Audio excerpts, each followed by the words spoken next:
Papa, Yogana du Sabino, Maman Yangoyo, au chef de l'État, a sali 2 ans à pouvoir. Oh, il y a peuple congolais qui a 2 ans à pouvoir. Les anani, Assemblée nationale, Azumbo en otage. Mais les lots, et la dernière histoire, n'Afrique pas dans le monde, mais vous avez l'histoire de Souka. Oh, RDC a poussé la pointe à coalition, il y a FCC cash. Et là, on est dans la Kebobo, il y a moi, Rossard Malos. Mais monsieur journaliste, la personne, merci.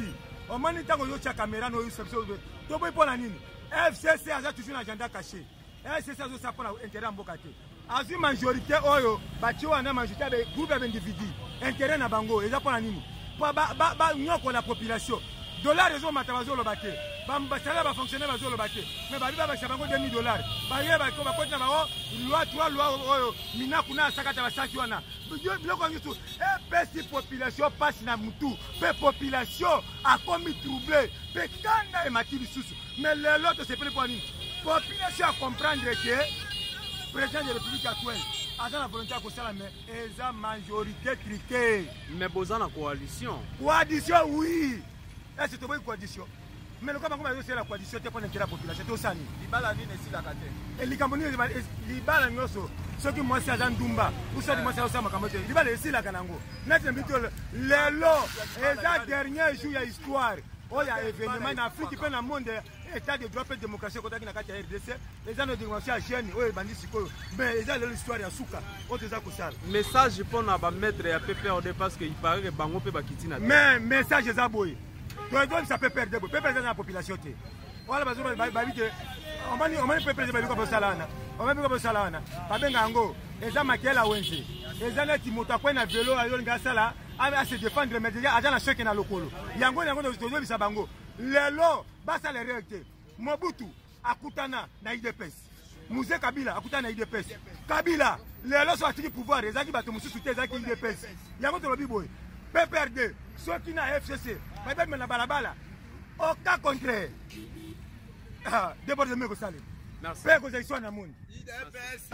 Ndeko, expliquez bien ça nous. Tout le monde est bien au Kiti na balabala, mais il paraît que va mettre un PPRD peut Kiti na balabala le même jour. Est-ce que pensez-vous pas que le lot est aux affrontements entre Binona Bango et puis entre Binona PPRD Banani va réellement la popularité?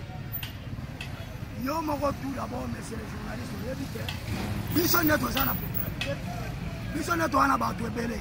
bon bango so bakiti awa eza peuple congolais netamboli mpo baana raison marche pacifique ekomami na constitution bakozole constitution te papa ntango bamoni ke loi wana bango bakobénéficie te ide ronsard malonda aleki na voi moko ilegal po sikoyo yango wana epesi bango brete batango na nzela mpo bayebisala bango parlement oyo ya bango bavota batinda kuna ke eloko bolingi bolekisa biso tokose trouve na kati te toboyi yango balongola esili eske eza likambo ya pprd babimisa bametre alors soki bango babimisi bametre seke makambo yango awutaki nde na pprd na fcc nde baye balingi baimpose na kongo ekoleka te biso oza idps.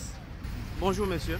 Bonjour. Alors là nous sommes dans la rue en train de marcher. On se rappelle encore il y a une année, 2 ans après que nous avons en fait effectué ce genre de choses et aujourd'hui nous sommes encore dans la rue.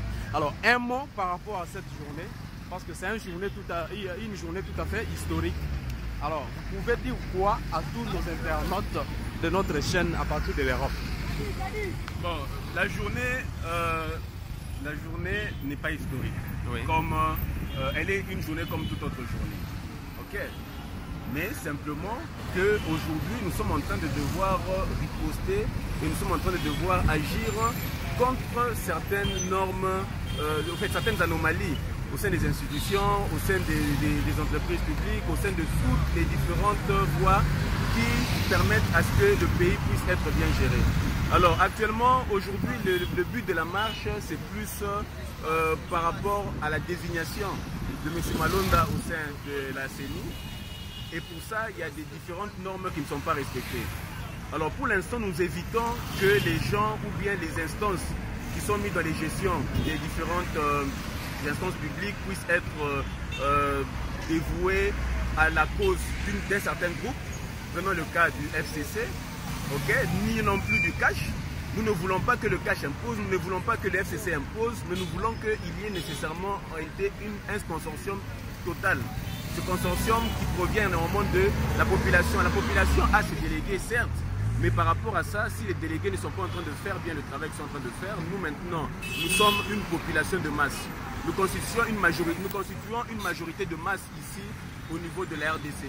C'est-à-dire que la majorité parlementaire de 245 ou 255 personnes et autres ne peuvent pas dépasser la majorité populaire que nous sommes.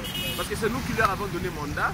Et ce mandat qui leur est donné, c'est un mandat pour qu'eux puissent parvenir à mieux faire nos inquiétudes. Alors si eux ne font plus le travail pour lequel nous leur avons mis de l'autre côté, automatiquement, qu'est-ce que nous dirons? Que nous voulons maintenant récupérer ce pouvoir, nous voulons maintenant réorienter, et quand nous allons réorienter, quand nous allons maintenant mettre cela en place, ça fera en sorte que nous puissions maintenant recouvrer nos droits. Cet état de droit dont on parle, cet état de droit n'est pas seulement par rapport à la justice, mais c'est dans tous les plans, à tous les niveaux. Mais que chaque Congolais maintenant se pose la question de savoir que dois-je faire pour bien faire, chacun où il est. Et là, le Congo va automatiquement changer. Ici, nous venons protester contre la désignation de Malonga. Nous voulons que ça puisse suivre les voies normales. Et voilà un peu ce que j'ai dit. Merci beaucoup.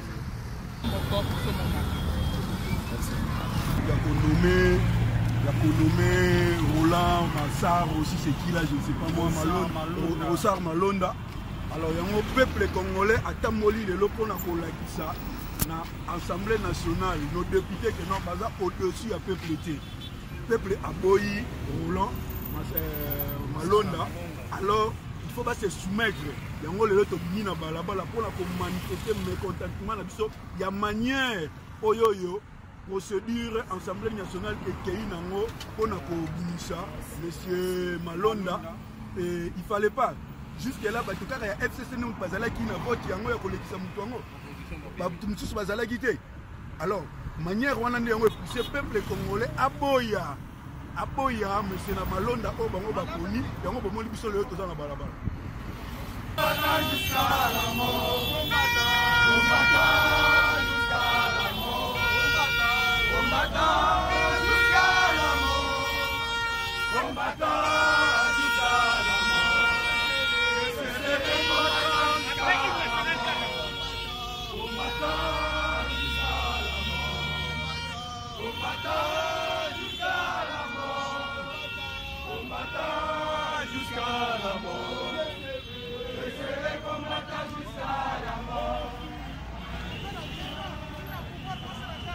même Moussala. prison,